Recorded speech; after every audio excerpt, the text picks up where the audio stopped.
Muling bumuhos ang panalangin para kay Chris Aquino nang magbahagi nga ito ng latest photos at video sa kanyang Instagram.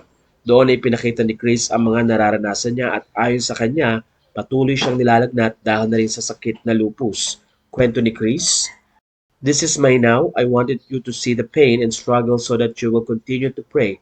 I have a lupus flare fever now. It's been more than 2 weeks."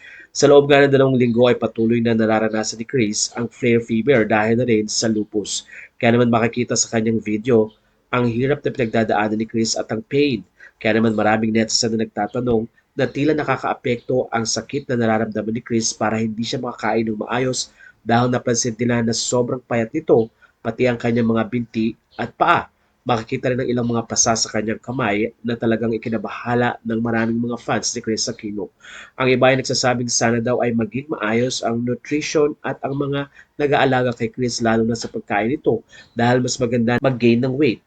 Napansin din nila na laging nakakulong si Chris sa kwarto at ano nga daw kaya ang maaari pang gawin para mas nakakalakad si Chris ng maayos. Sa nasabi kasing video ay kailangan ni Chris ng alalay at kailangan niyang at humawak para makalakad ito ng maayos. Napansin din nila na patuloy ang pag-assist ni Beam lalo na kung hihiga ito sa kama dahil nahihirapan nga si Chris Aquino. Makikita rin ang pasa sa part ng kanyang mga katawan at sobrang nipis na nga ng kanyang balat. Ilang mga netizen din ang patuloy na nagbibigay ng prayers kay Chris Aquino na malampasan niya ang pagsubok na nararanasan. Samantala sa nasabing video ay naka-background music naman ang kanta ng Beatles na Let It Be.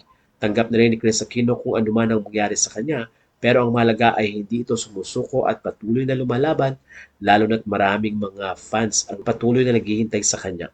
Ayon sa ilang mga netizen, tila mas maayos daw ang kalagayan ni Chris Aquino nung nasa Amerika pa ito at nang dumating nga ng Pilipinas ay tila mas bumagsak ang kanyang katawan. Umaasa naman ang mga fans na magkakaroon pa at mabibigyan pa si Chris ng pagkakataong makarecover at gumaling.